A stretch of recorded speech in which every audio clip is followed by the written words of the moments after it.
Words.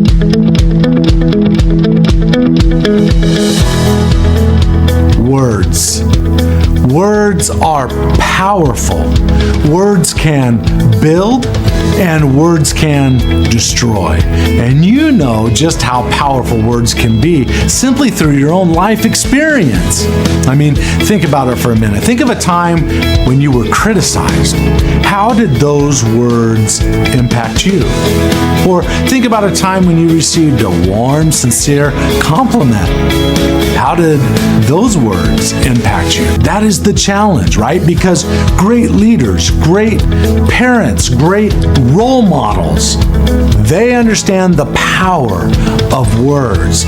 They understand that you can use words to lift and inspire, or you can use words to demean and disempower. I'm PK along with Larry Kutzler and Reverend Shawn Morrison, the Executive Director of Good in the Hood, and we want to welcome you to Inspiring Your World.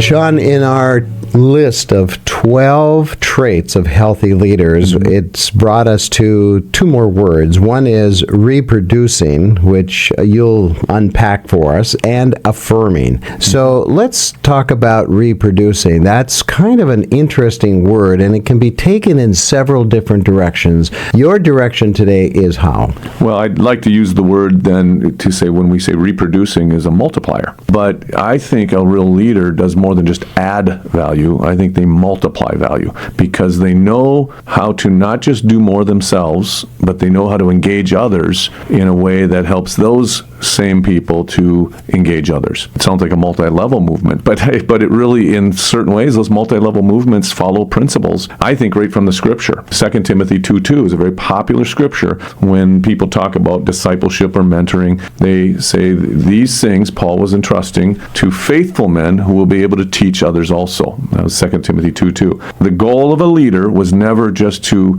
be the person in charge. The goal of a leader was to help others to develop and become leaders likewise. We use the word reproducing. I like to use the word multiplier. They know how to multiply themselves, and not just multiply themselves where someone follows every characteristic where they become like a robot or mimicking someone who's a leader. Rather, they reproduce or multiply the values and the principles that they believe in. So it leaves room for someone who's maybe being mentored to grow and to work out these values within the framework of their own personality. I don't think, like you say, we want people to be just mimickers or, becoming robots of a good leader. Correct. So we want that energy and that creativity to be a part of that process of multiplying. A word I'm going to just insert here for a moment is we're not looking for uniformity, we're looking for unity. And uniformity is where everybody does the same thing in the same time in the same place and they wear the same uniform. Unity actually demands distinction, but you're going towards the same ultimate direction or ultimate goal, and you share the same values. And so unity is a powerful thing. And so when somebody's a multiplier or a reproducer, they're hopefully multiplying in unity, not in uniformity.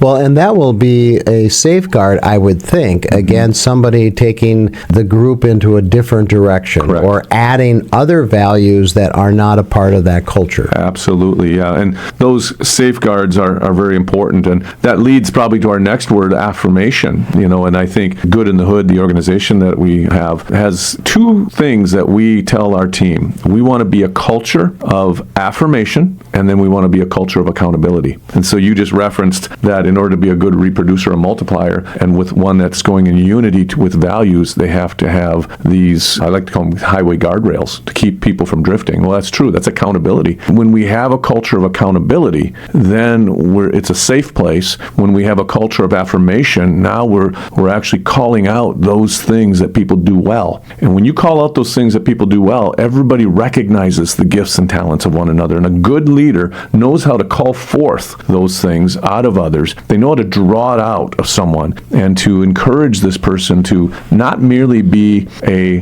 person who handles tasks, but be a person who handles responsibility. So the accountability factor then becomes easier, I would think, because you have affirmed them in, 90% of the time or whatever it is. And then when you have to bring an accountable word to them, they know you're not there to hurt them in any way. Absolutely. And I think a key component in this, both for accountability and affirmation, is be very specific. It's not, appropriate to just say, you're just a poor person. It needs to be something that if you're calling something out, you're calling it out and say, this happened, and very specifically, so they can see it, they have the opportunity to own it, and they can make a change to it. As likewise, affirmation has to be very specific. If you just say, oh, we really appreciate you, that feels slightly good. But when you say, I really appreciate the way that you do such and such really well, it adds to the team. It makes everyone around you better and gives energy. And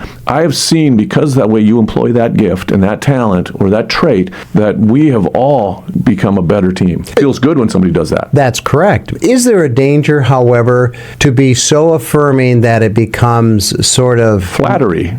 Well, flattery or not Taking real. the words out of your mouth. Yeah. Yes, or not real, because, you're always doing it, and that just doesn't seem to be genuine. Yes, and great point. In fact, Scripture even talks about that flattery is like setting an open net before your neighbor. So we need to be real and genuine, and when we call something out, it's meaningful. If you're calling out something every moment, it doesn't mean anything anymore. It loses its status or its significance. It's not that we should be giving compliments out rarely, but when somebody rarely does give a compliment out, it means something. I'll give an example. What was it? If I recall the show correctly, was it American Idol or something? And Simon Cowell, everybody waits for Simon's word, because Simon is he kind of comes off like this curmudgeon who rarely gives out a compliment, but when he gives it, you did well. And I think maybe that's a little exaggerated example, but when we affirm somebody, it should be significant. It should mean something.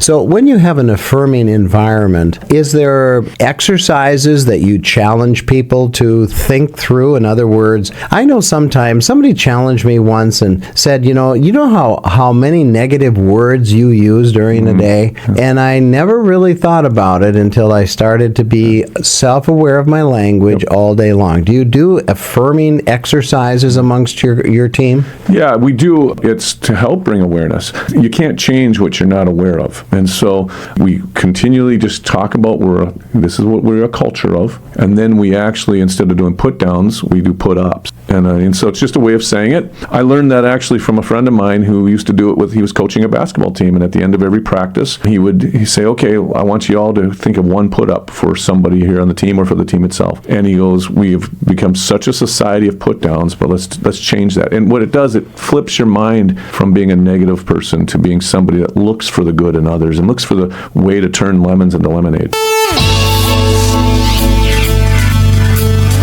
For more information about Reverend Shawn Morrison's organization, visit goodinthehood.org. Join us next time for Inspiring Your World.